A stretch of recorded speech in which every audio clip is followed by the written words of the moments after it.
Some babies that weren't even born before have begun talking regular sentences already. And a number of people who thought they were right, young and spry, have noticed that they can't run up a flight of stairs like they used to without their hearts fluttering a little. Yes, all that can happen in 1,000 days. Nature's been pushing and contriving in some other ways too. A number of young people have fallen in love and gotten married. Yes, the mountain got put away a few fractions of an inch, millions of gallons of water went by the mill, and here and there, a new home was set up under a roof. Almost everybody in the world gets married. You know what I mean? In our town, there are hardly any exceptions. Most everybody in the world climbs into their graves married. The first act shows the day in our town. It's called The Daily Life. This act is called Love and Marriage. There's another act coming after this.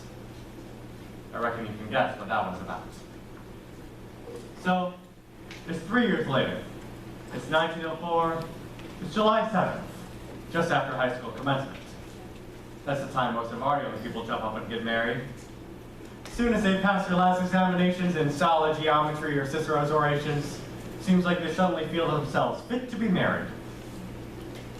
It's early morning. Only this time, it's been raining. It's been pouring and thundering. Mrs. Gibbs's garden and Mrs. Webb's is there, drenched. All those bean poles and pea vines, drenched. All yesterday over there on Main Street, the rain looked like curtains being blown along. Maybe beginning at any minute. There, looking at the 545 of Boston. Here comes Mrs. Gibbs and Mrs. Webb downstairs, just as though it were any ordinary day.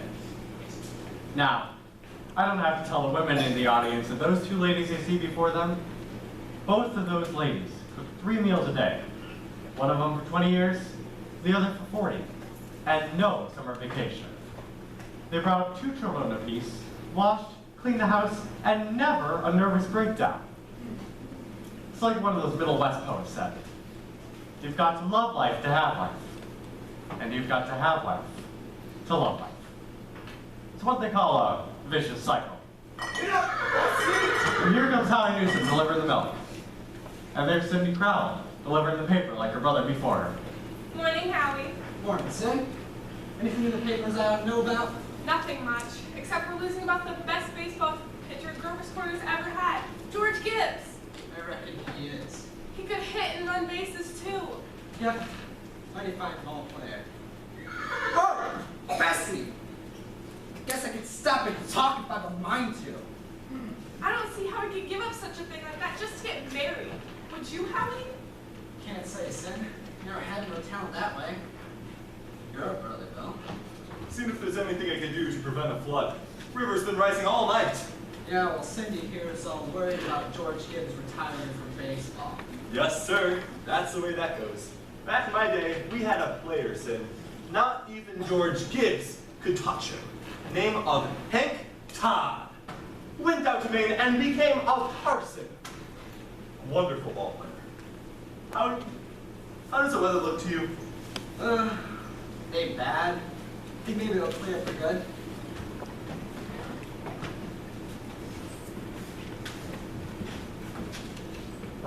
Good morning, Howie. Do you think it'll rain again? Oh, this is good. Rain so heavy, I think maybe it'll clear. Certainly hope it will. I'll have a house of relations, Howie. Looks to me only when you look through the window. This is with someone who can tell you how we hope we'll both be very happy. No, they won't. Thanks a lot, Howie. Tell her your wife I hope she can get there to the wedding. Yes, of course, she'll be there. She'll be there when she can. Good morning, Mrs. Webb. Oh, good morning, Mr. Newsom. I told you 4 quarts of milk, but I hope you can spare me that one. Yes, and the 2 cream. Will it start raining again, Mr. Newsom? I was just telling Mrs. Gibbs is how it made lighten up. Mrs. Newsom wanted me to tell you is how we hope the both will be very happy, Mrs. Webb. No, they will. Thank you. And thank Mrs. Newsom. And we're counting on seeing both of you at the wedding. Of course, we can't miss that. Come on, Bessie.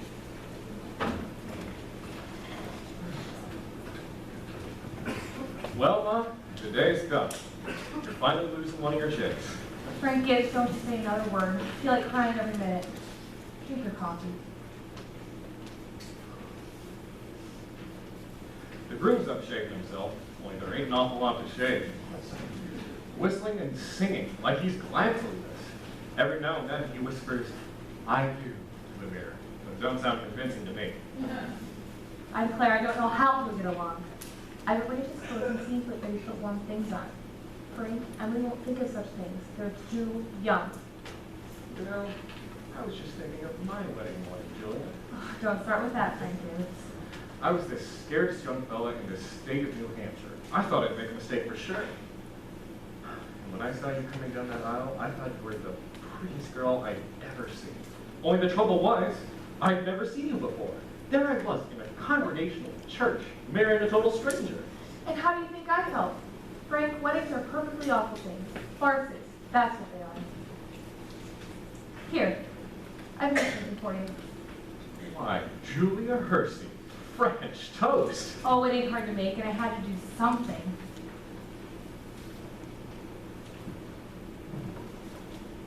How'd you sleep last night, Julia? Well, I could allow the gallon struck off. Yes, I get a great shock every time I think of George setting out to be a family man. That great gangling thing.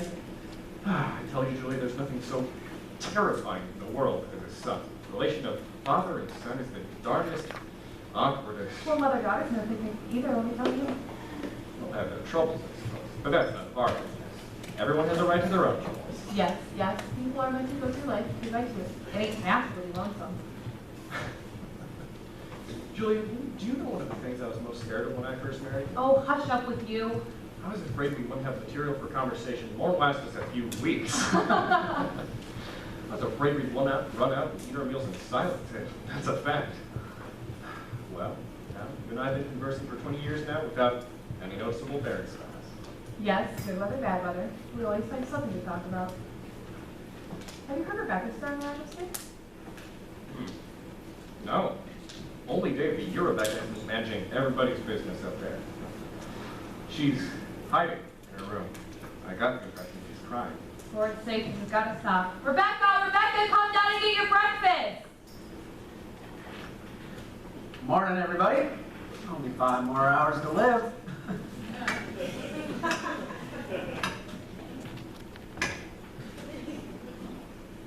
Frank Gibbs, George Gibbs, where do you think you're going?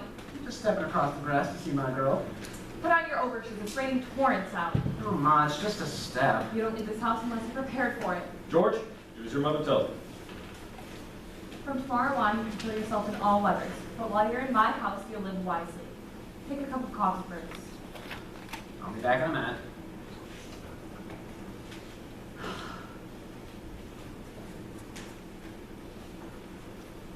Good morning, Mother Webb.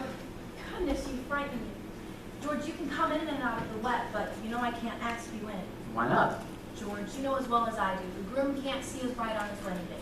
Not until he sees her in church. Oh, that's just a superstition. Good morning, Mr. Webb. Morning, George. Mr. Webb, you don't believe in that superstition, do you? There's a lot of common sense in some superstitions, George. Millions have followed it, George. You'd hate to be the first to fly in the face of custom. How's Emily? She hasn't waked up yet. Haven't heard a sound out of her. Emily's asleep? Well, no wonder. We were up to all hours sewing and packing. Now, I'll tell you what I'll do. You sit here a minute with Mr. Webb, and I'll go upstairs and make sure she doesn't come down and surprise you. There's some bacon, too, but don't be long about it.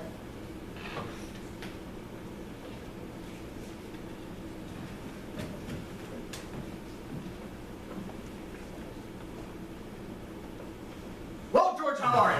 Oh, me? I'm fine. Mr. Webb, what sense do you see in a superstition like that? Well, you see, on her wedding morning, a girl's head apt to be full of clothes and one thing and another. Don't you think that's probably it? Yeah. Never thought of that. A girl's head apt to be mighty nervous on her wedding day. You know, Mr. Webb, I wish a man could get married without all that marching up and down. Every man that's ever lived has felt that way about it, George. But it hasn't been any use. See, women folk that built up weddings, my boy. For a while now, women have it all their own. A man looks pretty small at a wedding, George. All those good-looking women standing shoulder to shoulder, making sure that the knot's tied in a mighty public way. But you believe in it, don't you, Mr. Webb? Yes, oh yes, don't misunderstand me, my boy. Marriage is a wonderful thing. Wonderful thing. Don't you forget that, George. No, sir. Mr. Webb, how old were you when you got married? Well, you see, I'd been to college and I'd taken some time to get set. But Mrs. Webb, she wasn't much older than what Emily is now. Oh, age hasn't much to do with it. Not compared with other things. What were you gonna say, Mr. Webb? Oh, I don't know. Was I gonna say something?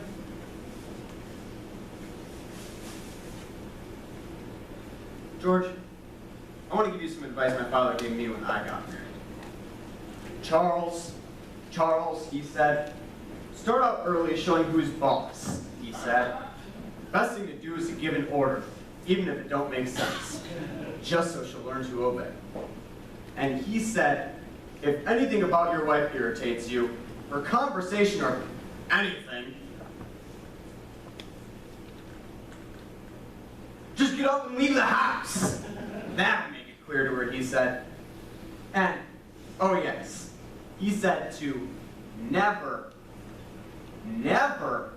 let your wife know how much money you have. Never. Mr. Webb, I don't think I could. You're a daughter and So I did the opposite of my father's advice, and I've been happy ever since. And let that be a lesson to you, George. Never ask advice on personal matters. George, are you gonna raise chickens on your farm? What? Are you gonna raise chickens on your farm? Oh, well, Uncle Luke's never been much interested, but you know, A book came to my office the other day, George, on the vital system of raising chickens, and I want you to read it. I'm thinking of beginning in a small way, in the backyard, and I'll put an incubator in the cellar. Charles, are you talking about that old incubator again? I thought you two were talking about things worthwhile. Well, Myrtle, if you want to give the boy some good advice, I'll just leave you alone with it. George, Emily has to come downstairs and eat her breakfast. She sends you her love, but she doesn't want to lay eyes on you. Goodbye. Goodbye. Myrtle, I guess you forgot about that older superstition. What do you mean, Charles? Since the cavemen, no groom is to see his father-in-law on the day of a wedding. Or near it. Now remember that. Thank you very much, Mr. and Mrs. Webb. Now, I'm going to have to interrupt again here. You see, we want to know how all this began. This wedding, this plan to spend a lifetime together. I'm awfully interested in how big things like that begin. You know how it is. You're 21 or 22 and you make some decisions, then whoosh, you're 70. You've been a lawyer for 50 years, and that white-haired lady sitting at your side has eaten over 50,000 meals with you.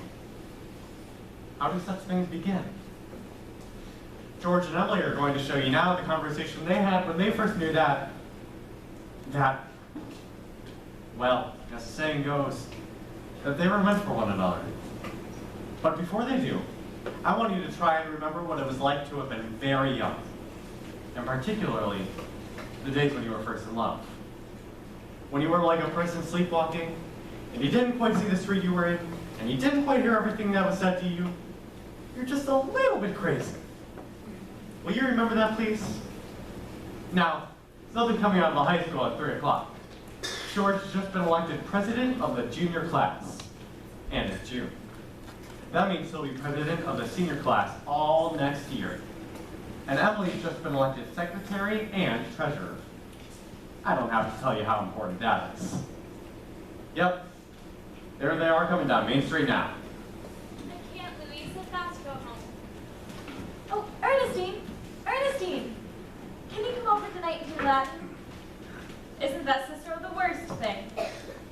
Tell your mother you have to. Goodbye. Goodbye, Helen.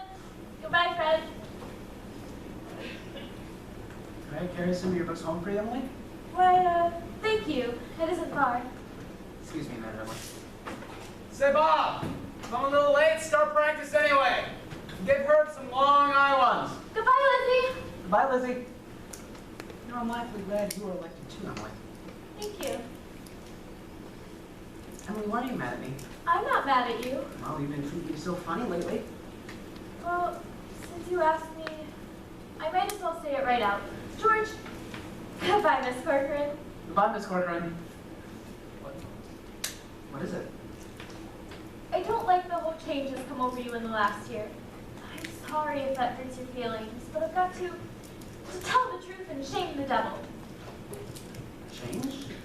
What do you mean? Well, up to a year ago, I used to like you a lot. And I used to watch you while you did everything, because we'd been friends for so long. And then you began spending all your time at baseball. And you never stopped to speak to anybody anymore. Not even to your own family you didn't. And George, it's a fact, you got awful conceited and stuck up and all the girls say so. They may not say so to your face, but that's what they say about you behind your back. And it hurts me to hear them say it, but I've got to agree with them a little. I'm sorry if that hurts your feelings, but I can't be sorry I said it. I'm glad you said it. I never thought such a thing was happening to me. Because it's hard for a fellow not to have faults creeping into his character. I always expect a man to be perfect. I think you should be. Well, I don't think it's possible to be perfect, Emily. Well, my father is. And as far as I can see, your father is. There's no reason on earth why you shouldn't be too. Well, I see it's the other way around. That men are naturally good, but girls are. Well, you might as well know right now that I'm not perfect. It's not as easy for a girl to be perfect as a man because we girls are more nervous. Now, I'm sorry I said all that about you. I don't know what made me say it. Emily, Now I can see it's not the truth at all, and I suddenly feel as though it isn't important anyway. Emily, would you like an ice cream soda or something before you go home? Thank you. I would.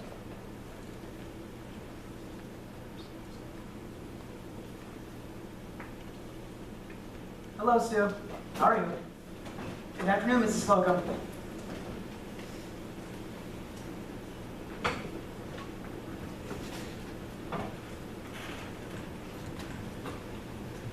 Why, hello, George. Hello, Emily. What'll you have? Why, Emily Webb, what have you been crying about? She's just gotten awful scared, Mr. Morgan. He almost got run over that hardware store wagon. Everyone says that Tom Huggins drives like a crazy man. Well, now, you take a drink of water, Emily. You look all shook up. I tell you, you gotta look both ways before you cross Main Street these days. Gets worse every year. What'll you have? I'll have a strawberry phosphate. Thank you, Mr. Morgan. No, Emily, have an ice cream soda with me. 2 strawberry ice cream sodas, Mr. Morgan. 2 strawberry ice cream sodas. Yes, sir. Yes, sir. You know, there are 125 horses in Grover's Corners this minute I'm talking to you. Sadie Spector was in here yesterday. And now they're bringing in these automobiles.